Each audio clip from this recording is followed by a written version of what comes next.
Welcome to Dance to Heal. I'm your host, Jenny C. Cohen. Join me as I share stories of how dance and movement can bring healing in a way that is safe and tailored to your life.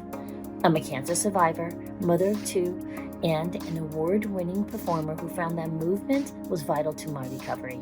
I created Dance to Heal Wellness and also authored the best-selling book, Outside in Recovery, Dancing My Way Back to Myself After Breast Cancer.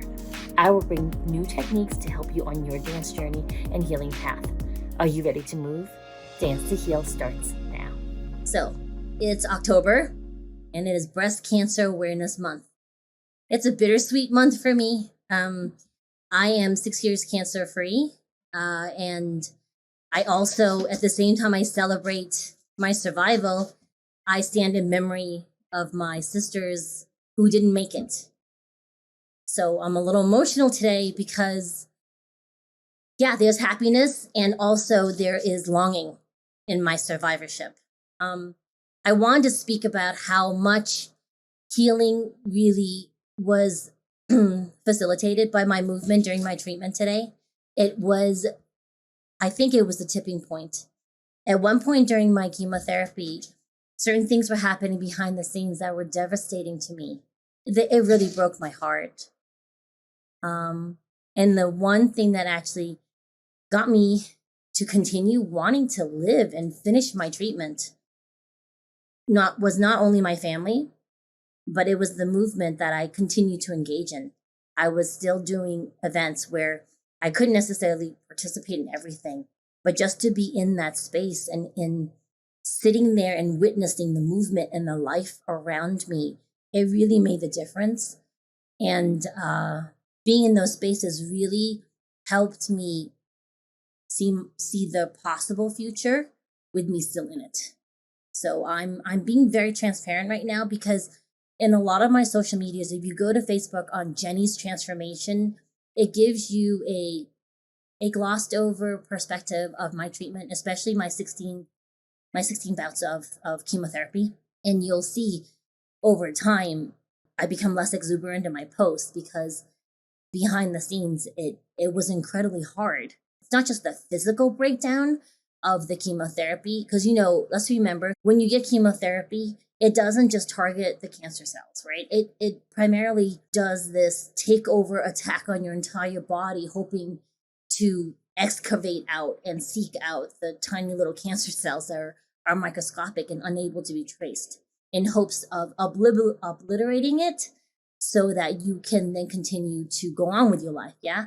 Unfortunately, what happens is it does attack your brain and organs and other fast-growing systems. So, I lost hair, I got very pale, I lost my taste of smell, and it got very difficult to eat. And you start to float away a little bit. My first guest, Catrice, spoke about that. You almost start feeling like, I felt like I was on two different planes, like here sometimes, and then most of the time it's floating above here somehow. So I wanted to just be a little bit honest with you about how hard it is for those of us who go through this treatment, any type of cancer, honestly. It's surreal to have to sit there without running and screaming, fight or flight response, right? And let someone inject this poison into your body. But I wanted to live. I wanted to be around for my very young children and my husband, who I adore. They're the centers of my universe.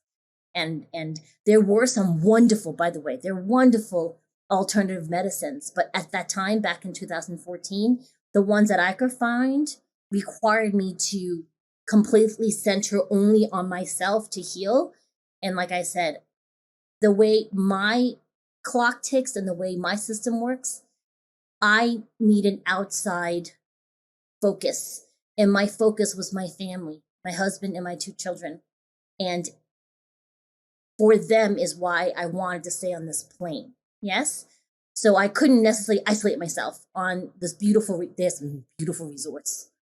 In retrospect, I guess I should have done that. It was a vacation of 18 months that some of them were requiring. The coffee enemas, I wasn't really into. So we could just say maybe that was the tipping point, not necessarily my family. All right, well, it was my family. Yeah. So talking about this is not to bring you down. It's just to make everyone aware and level the playing ground in terms of awareness. Because right now we're in a time, right? We're in a time where there's quite a lot of suffering. I want to let you in on a little secret. Behind the scenes in my family, we have many, many, many accounts of just stressful events. We joke about having a whole entire show about our adventures, the trauma, but our adventures, we call them, yeah, euphemism. And it was a badge of honor that no one could see on our surface what was happening behind the scenes. And with the onset of COVID, it felt like the entire world was on the same boat as us. And now we bemoan the fact. We don't want you to understand how hard it is. And now everyone's suffering, and it just breaks my heart. And I wanted to start something like this podcast to acknowledge that in spite of the suffering, we can still find moments to center ourselves and be present. And I invite you to tune in right now to the 5 senses by inhaling through the nose, focusing the last thing that you tasted on your tongue. Again, my Earl Grey tea, hearing my voice, feeling where your feet and if you're seated, sitting on your clothing on your body. And lastly, anything you want to focus your vision on, tune into those 5 senses again, please. Inhale through the nose, 1, 2, 3, 4. Exhale through the nose, 4, 3, 2, 1. Inhale, 1, 2, 4. Exhale, 4, 3, 2, 1. Keep focusing on those 5 senses and remind yourself that you are safe. You're here with me. I am safe. I survived. You will be okay. Inhale, 1, 2, 3, 4. Exhale, 4, 3, 2, 1. Inhale, 1, 2, 3, 4. Exhale, 4, 3, 2, 1. Jake can play the video. Please get comfortable, either standing or sitting. We're going to do a series of quick inhalations and exhalations through your nostrils. The action will be primarily coming from your abdomen. You're going to inhale in 3, 2, 1, and exhale, exhale, exhale, exhale, exhale, exhale, exhale, exhale, exhale. 10, 9, 8, 7, 6, 5, 4, 3, 2, 1. Breathe normally. Roll out your shoulders. Let's go again. Inhale, 3, 2, 1, and exhale, exhale, exhale, exhale, exhale, exhale, exhale, exhale. 10, 9, 8, 7, 6, 5, 4, 3, 2, 1, and breathe normally. In seated or in standing position, engage your core, elongate the back of your neck. In standing, you're going to soften your knees. Hands will come up to sternum level, elbows a little bit higher, shoulders a little bit higher than your elbows. Keep breathing in the nose and out the mouth. Hold this stance. A couple more breaths in the nose and out the mouth. In the nose and out the mouth. Eyes gaze is slightly in front of you, unfocused. Now you're going to keep holding that body position the same way. Hands will turn towards each other and you're going to hold a ball of energy. And it's going to expand as you inhale, and as you exhale, it's going to come back into itself. Inhale, expand the ball of energy. You're going to feel a warmth between your palms. And exhale, the ball's going to come in. Inhale. And exhale. Inhale. And exhale. Now your palms are going to turn downward and bring them down towards your thighs. Soften your knees even more. Inhale, raise your hands up. Extend your knees a little bit. Exhale, hands flow back down. Soften your knees, flow down. Inhale and exhale. Soften the knees. Inhale, extend, straighten up, and exhale. Keep feeling the back of your neck elongating. Inhale and exhale. Swing your arms down and back up, feet together. Hands come back to your abdomen and center. Soften your knees. Bring your right hand and start swinging in front of you, bending the elbows and be like a windshield wiper out. And as it swings down, your left hand's going to swing up in a circular motion. Circular motion. Breathe in the nose and out the mouth. Now with the same foot and same arm, you're going to step out, and then other foot will step in as the other arm swings out. Breathe in and breathe out. Step out, swing arm. You can angle your body if you like, and then step in together, swing the other side. One more time, out and in. Swing your arms out and come back into center.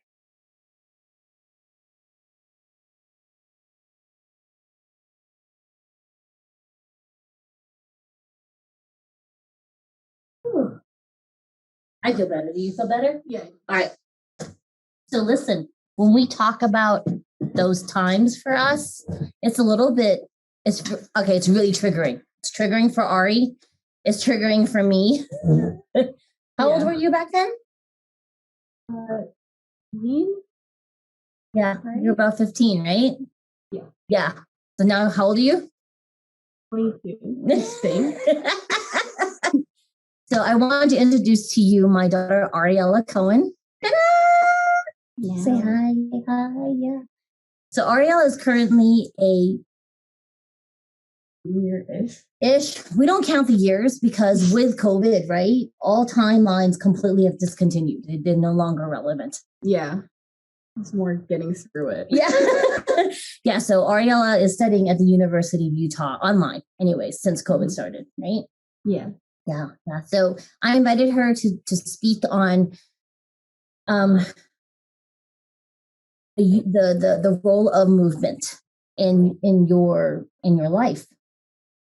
I want to tell our audience a little bit on kind of when dance entered your life. So I've been doing competitive activities since I was 4. I guess I forgot. It's been a long time. I started with competitive baton twirling, the metal stick with the needle balls on the end. Mm-hmm. Really hurts if it hits you, but that was really fun. It was yeah. And then after that, I did rhythmic gymnastics, which is like regular gymnastics, but without the flipping. And imagine the Circus du Soleil contortion, but with like all these apparatus too. You get like a hoop and a ball and everything. And psycho coaches who are crazy and sit on you when you're in a split between chairs, and like stuff like that. Super fun. So, and then I did competitive dance after that. And I retired from those activities at about 14, I think. Yeah, 14. So you dabbled in fencing for a little while? Yeah. So most of the stuff I did was very competitive, and I ended up in some abusive situations, like verbally abusive situations with the coaches. So for a long time after I retired, it was hard for me to even want to move at all, especially dancing, because I was pretty traumatized after that experience. So the one thing that I've been able to consistently do is the Tai Chi, which we just did. And it's because, well, it took a long time to even be able to do that, honestly. Like when you get traumatized from moving, it is difficult to get back into it. But it's been kind of relearning to do movement as a healing experience, like you talk about a lot. Mm-hmm. Mm-hmm. And we were able to find a school that teaches Tai Chi, and that's something that there's no doing it right, or you got to be better than people or stronger. It's really just, it's an inner cultivation and healing and stuff, and it puts you right in the present. And you'd be surprised when you do this stuff internally, heats you up because it's an internal martial art. You get like sweaty just from doing the breathing stuff that we just did. Yeah. So I welcome you in to come back to this recording and to do it both in seated and also in standing, because sometimes the coordination of the arms and the cloud hands with the feet and the angles can exasperate some of us who are newer to movement. There are also many free Tai Chi on YouTube. So we welcome you to explore that. I personally, because I'm so motivated by music, I am more inclined to do Tai Chi to a low-key song that moves to me. So you're welcome to do that. Ariella has done performances where she's doing these amazing acrobatic to us, not really to her because of her level of performance in the past, Tai Chi performances to music. But if it's okay, Ari, can I just invite you to talk about the role of Tai Chi in your recovery? Yeah, so I talked about a lot of the stuff that's happened, and amongst cancer treatment, there were a couple other things that happened, and all that stuff kind of held up and had a big impact on all of us. And when I was about 17, that reached like a peak in me, kind of. And I've been kind of on suicide watch since I was 17 because I had some stuff. Oh God, like a lot of stuff. And so I've been doing really intensive recovery since then. Like my mom said, a big motivation for me for my recovery is because I want to be around for my family, and it would devastate them if I wasn't here. Mm-hmm. So movement is a way to, it's a big what's the word? I can't think of it. Big tool for me. Yeah, one of the things that I had to learn in therapy was to be present, and not be stuck in the past because of all the stuff that happened to me in the past. And when I do Tai Chi, I come right into the present. It's like really effective. And it's the one of the things that I've just held on to use as a tool. I try to do it every day. Is it easy? No, it's not easy. Is it like, do you feel like this automatic? No. You wake up in the morning like, I'm going to do Tai Chi? No. You think like as an elite athlete who did this for so long, I would be like, oh yeah, it's just in me. I just do it. But no, I think it's hard for everyone to find the motivation to do it, especially when you're going through trauma and stuff. It's tough. Trauma recovery is no joke, right? Yeah, it's hard work. Like you said to me when I was first starting out, it's hard work, and it has been, but it is some of the most rewarding work because it helps everything. Yeah. It keeps you present. It keeps you wanting to stay here in this lifetime. Yeah, it does, which is, I mean, essential if you want to do anything else. Yeah. So, could you also tell our wonderful audience that's tuning in, what other things do you like to do besides fight with me about doing Tai Chi in the morning? In terms of movement? Oh, outside of that, what else do you do? I do art, anything creative. I've done cosplay stuff, which is fun because you're just building stuff. I like to make stuff out of garbage because, at least you're recycling. I do digital art, which is really fun. Just like creative storytelling kind of stuff is extremely fun as well. I play with the cats. We foster kittens all the time, and the kittens they're really a big help if you want to stay present, because if you're not present with those little things, like you gotta keep them alive, Mm-hmm. And I do, besides the Tai Chi, I do boxing and Muay Thai. Those are really fun too, because you also have to be present in those so you don't get dead. I mean, not like you could get dead, but like the idea is not in training. No, not in training. Scare audience. Training. No. It's not like that. I'm sorry. No, it's the place I went to is surprisingly a lot healthier than the dance stuff that I did. Yes. Tell us about that. It's actually most of the people who go into like fighting exercise, I think, are people who have had trauma, and the place I went to, it's a very welcoming space. People like get it. They're just there to work out and feel good, you know? Yeah. And feel strong, because when you feel strong, you feel safe. And that's really important. Keeps you present too. Yeah, it does. Yeah. What's that place called again? She used to go before COVID. Yeah, I'd like to go back soon, but what is it called again? Ultimate Combat Training Center in Utah. Yeah. Shout out to Ultimate Combat. They were amazing. Yeah. Amazing, sweet bunch of people. At least the ones you trained with. Yeah, the teachers are awesome. Yeah. That I trained with. Yeah. And you and Ariella shared with me she loved the positive feedback, because a lot of the people who went to train weren't the Western, the Western bodies. Not that there's anything wrong, right, with being fit and thin. However, for those of us more regular people, normal size people, it was really amazing, because you got to see strong women. It's good body like you. Positivity. Yeah, I got to see people who look like me and who I could look up to. Yeah. Because in my sports training, it was very much, oh, you got to be this weight, and it was extremely unhealthy. So it's really good healing stuff in that regard. I think that the biggest thing is the movement I'm going towards. I have to look at it in terms of my health and feeling. It's not attaining great physical prowess can be really fun.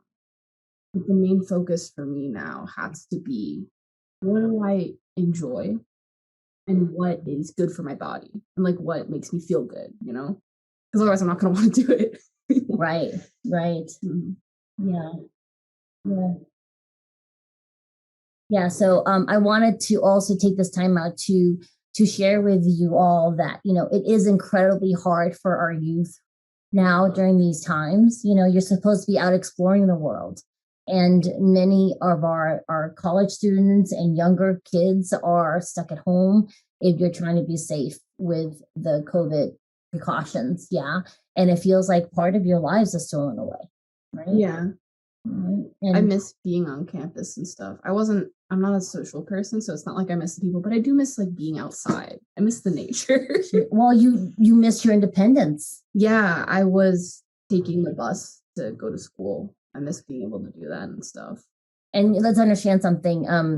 Ari came from a homeschooled life, right? Yeah. Where she never really liked people to begin with. She didn't understand kids her age the first year of college, right? Because she was like, why are they taking selfies during lecture? Like, what? Yeah, we're in class. You're taking a selfie to post on Instagram. Why? Right. And then Aria's like, Mom, my classmate, she swore when she was talking to the teacher. She used it, was an F-bomb or something? Yeah, well, they do everything. Yeah. Not disparaging teacher-student relationships where that is allowed. Yes. We just, she was raised old school homeschool with me. The Asian way. The Asian way. No. Be polite. Let's clarify though, right? I didn't tiger mom you. No, that's true. Only with safety. Yep. Yeah. They tiger mom themselves now in college. I don't have to do nothing. Me and my bro, we're just like, I didn't get an A+. I got an A-. And I'm like, did you learn anything in the class? And they're like, yeah. Then like, it's fine then. And we're like, but yeah, that's my reality, what I deal with behind the stage, behind the scenes. Yeah, I do a lot. But I wanted to just talk and acknowledge, right, that during Breast Cancer Awareness Month, it's not just a person going through the treatment. Behind them are their family and friends, especially their close family that they have. Yeah. Who also need the acknowledgement of how much support it takes to help the person going through the treatment, or the bereavement if the treatment is not successful or they choose not to continue with it. right? I would just ask you during October to see the joy and celebrate it with us, but also to continue to be our support system. Allow us to dump out to you. And if you need to, vent about it, go to other people outside of the person you're trying to support, if that makes sense. We're going to close out with some 4-4 breathing. Breathe in the nose, 1, 2, 3, 4. Exhale out the nose, 4, 3, 2, 1. Feel all your 5 senses right now in the nose, 1, 2, 3, 4. And exhale, 4, 3, 2, 1. Feel all your 5 senses right now. Stay safe, stay present, and I'll see you next time. Thank you so much. Thanks for listening to Dance to Heal with Jenny C. Cohen. Come back next time to hear stories of recovery through movement and learn more ways that you can move your body. To work with me and continue your journey, visit OutsideInRecovery.com. Are you ready to move?